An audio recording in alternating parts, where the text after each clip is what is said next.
Pete Fiutak, I hope you're doing well, man. Welcome into the game in Tuscaloosa. What's going on? How you doing? Man, I'm well. I mean, we've got college football under our belt. We can actually talk about real games rather than trying to preview something. Kind of amazing, kind of fun first weekend. I mean, the great part about it is, other than your guys, every other big game was pretty amazing. It's usually you have a bunch of duds, but there wasn't a whole bunch of that this last weekend. Yeah, I'm just curious. What'd you take away from Alabama beating up on USC the way they did? I mean, amazing. I mean, it's the lines just beat up the USC lines, and there's a couple of different ways to look at it, which is, all right, fine. Who are the two teams coming into the season that everyone sort of dogged because they needed more experience and time? It was Alabama and Ohio State, and both those teams are probably the two most explosive and impressive teams to start the season, just proving that if you got talented athletes, all you do is just replace NFL guys with more NFL guys, and all is fine with the world. It also kind of reinforces the thought also that, USC's Pac-12, it's very athletic, but it's just not that physical. It's not there yet. And you're still having the problems, the fallout from all the Reggie Bush sanctions and all the scholarship restrictions from the past, which are now gone, far away. But they still don't have the depth. And the defensive line, that was a big-time problem. Couldn't handle that side of the ball. And on the other side, they could not generate any sort of a push for a running game, but no one's ever going to do that against Alabama. And it just got ugly fast, as you saw. Pete, when you go back and look at this defense for a couple of minutes, it's really geared up to stop the current day of time that we have in college football right now. When you look at this defense, can this be the best in college football? And can we talk about this defense? I know it's only one game, but maybe it's the best that Nick Saban's put on the field since he's been here in Tuscaloosa. No. You're crazy. Not yet. It's not there.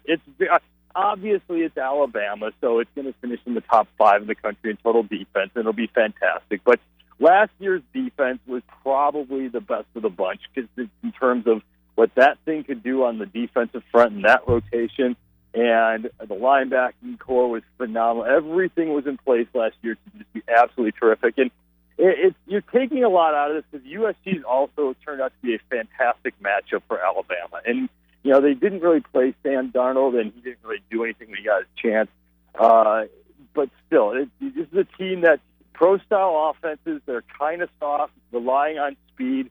That's just not the type of team that's going to do much of anything against this Crimson Tide defense. And, especially this linebacking core now. Now, what Alabama does have right now is, it looks to be one of the more athletic and faster linebacking cores under Nick Saban. So it's still going to be brutally efficient, brutally effective, and strong. But this linebacking core can really, really move.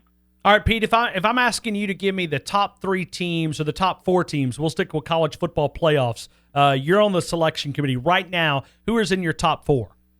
Well, if you're going by what actually has happened so far, and not who the actual best teams are, and you're going by what actually who is on the field, well, Alabama's probably got to be in there somewhere, obviously in the number 1 spot. Wisconsin then technically has to be there too, because I still think LSU's probably number 1 or 2 in the country, at least in terms of experience and talent. They just didn't show it at all, obviously, but that's still a very, very good LSU team. So Wisconsin you have to put in there after that week. Considering Oklahoma was everyone's preseason number 3, you probably have to throw Houston in there somewhere. And then probably, depending on how much you like Notre Dame, as crazy as it sounds, Texas has to be there. Whoever had the big week 1.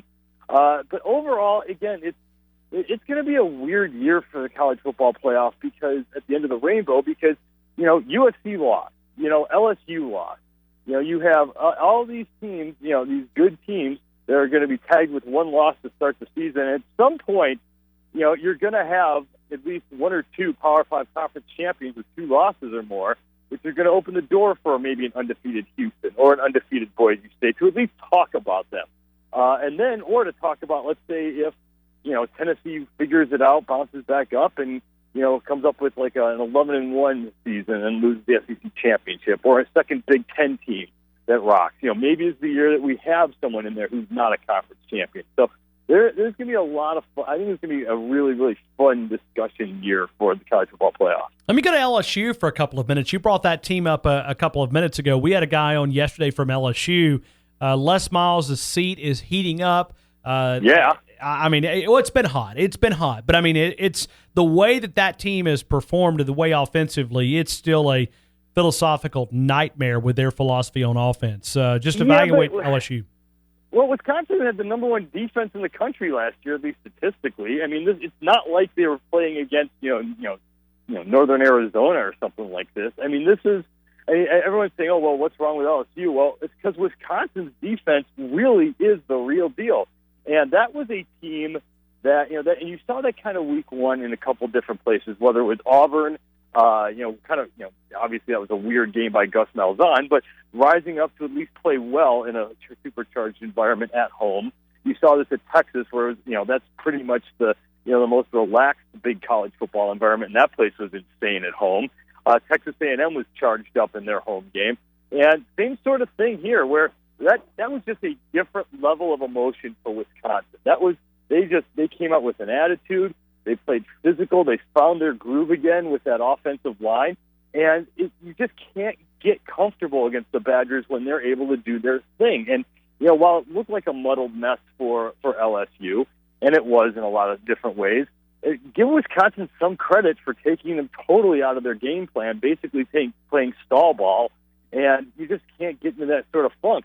And at the end of the day, you're one bad, really, really, really bad Brandon Harris throw away from getting out of there alive and just surviving and advancing, and then all is right with the world. That the narrative would have been, look, they found a way to get it done.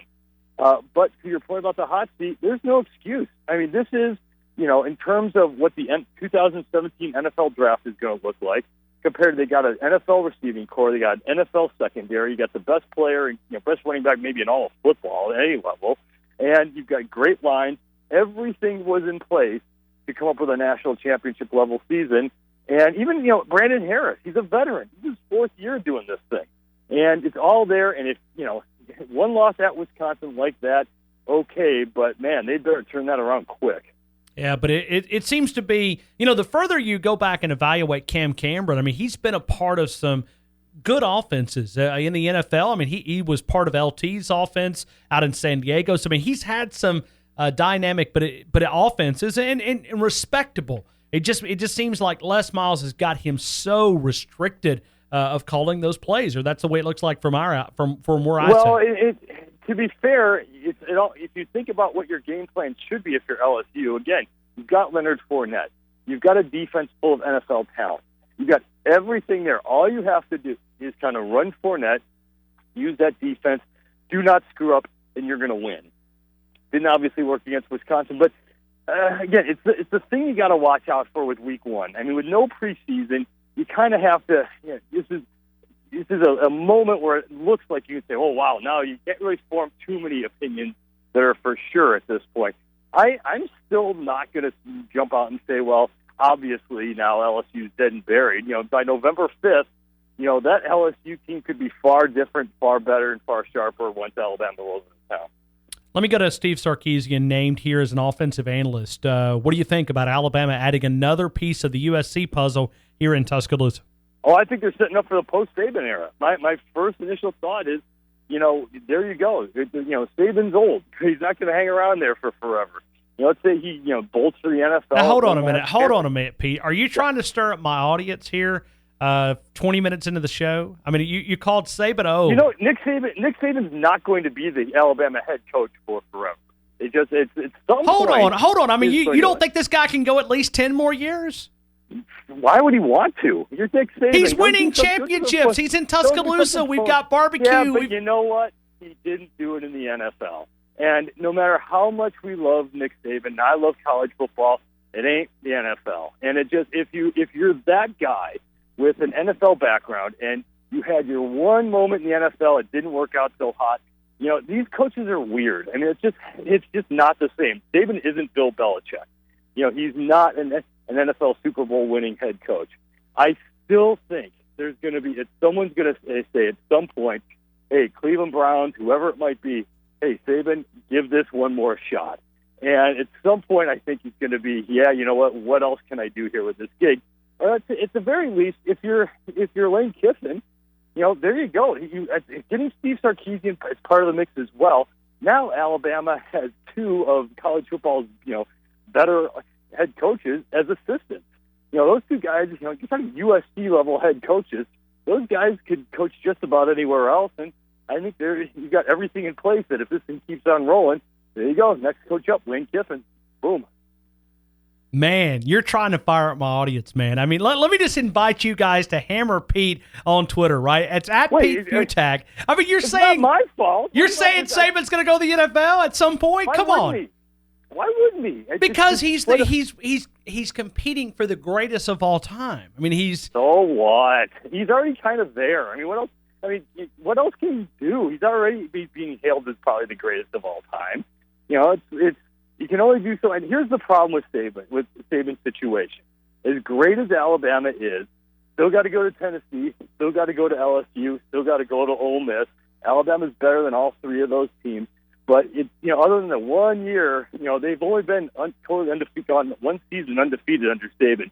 You get one extra loss, 10-2. All of a sudden, your season's a total failure, and that's just a lot of pressure to try to deal with. And again, you got to understand how coaches work. And these guys, again, being the greatest college football coach of all time, great. He's already probably there. Again, made the NFL. I mean, his legacy is already established. I mean, I'll go there with you there. I mean, it is established. I mean, he's got a statue out, and they'll probably at some point name this Saban Field at Bryant-Denny Stadium at some point, name a road after him. Man, you give me a lot to think about. I mean, here we are on this high horse coming off of USC, and now you're going to be talking about Saban going to the NFL. But he's going to stop coaching at some point. I mean, it's yeah, but it's but it's waking us up from this daydream. Well, but here's the other part of this thing. When it does end, and if you look at when dynasties stop, it's either because there's a major scandal that puts an end to it, like it was at USC under Pete Carroll, or at Miami, or it just becomes way too, something slips. There's just one little, one recruiting class that isn't quite perfect, one little slip, like Florida State under Bobby Bowden, we make one kind of misfire on your offensive coordinator call, you lose like a Mark Richt type. Or, sometimes, again, you lose two games, and that's it. That's it. That's end of dynasty type of season. So at some point, this thing is going to have to sort of, take another step forward. But right now, Alabama's the number one team in the country, and it's not to say he's going to for another 2 years. You have to admit, I mean, you got to look at the SEC West here. I mean, you've got Les Miles about to go through a transition there at LSU. You've got Gus over at Auburn. They're flapping in the wings. You've got Ole Miss about to go through some major sanctions. We don't know what's going to happen to Arkansas. I mean, he's sitting here at the top of college football in the SEC West going, all right, you guys are playing for second place. And Alabama could lose to any of those teams. You know that, as weird and funky as this weekend was, and as bad as the SEC looked this weekend, you're telling me that Brett Beal and this team is not being able to at least hang with Alabama. And on the right day, if you have another one of those Ole Miss moments like last year where everything doesn't go quite right, again, a couple of funky road games, Tennessee's still really good. Let's see if they bounce back from this. LSU's still going to be really dangerous on November 5th.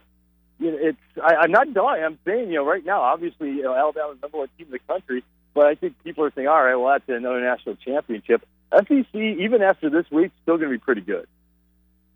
All right, Pete. I mean, I guess I'll slip you $100, man, for stirring up the pot. I mean, it's. I can't say. I told you all last year that Alabama's win national. Yeah, but you're telling us that Saban's going to go to the NFL. I mean, you're. I know. I'm telling you that at some point Nick Saban is not going to be the Alabama head coach. I mean, what is that point? 5 years down the road? 2 years down the road? I mean, you sound like it's going to happen after this year. I thought it was going to happen after last year. I thought that last year would have been the perfect time to take off. At some point, he's going to not be the Alabama head coach. And instead of having to, guess and try to come up with – the whole point to the argument is that instead of trying to say, hey, look, let's go do a national search and try to find a guy, you're never going to find another Nick Saban. It just doesn't work out like that. So if you've got two superior coaches around, when you've got two great minds in Kiffin and Sarkisian, no matter what you think about them, no matter what you think about their USC days, these are two phenomenally talented head coaching prospects. Well, yeah, And but it's like having a point is frat that- house inside your coaching staff too. I mean, I could imagine that. They'll get some work done on the weekends. So if Saban were to leave, then what's your next option up? And then you kind of go out there and you're looking for another head coach to take over that job. Who's going to want to be the guy who has to take over for this? Well, I mean, Dabo would walk or crawl to Tuscaloosa from Clemson. Maybe, but like even so, Dabo ain't Saban. So no, he's not. You're right. All right. So the whole point is that you've got another coach there, so you have everything set up perfectly. If Nick Saban somehow in the next 25 years decides he's not going to be the head coach of Alabama. All right. Pete, I appreciate you coming on, man. I always enjoy the conversations, even though you got my crowd fired up today. I mean, we were going to have a relaxed day, but not anymore. Thanks, Pete. Well, I'm not saying he's gone. You got a good team. Have fun with this year. Yes, the world does change. It does happen, yes.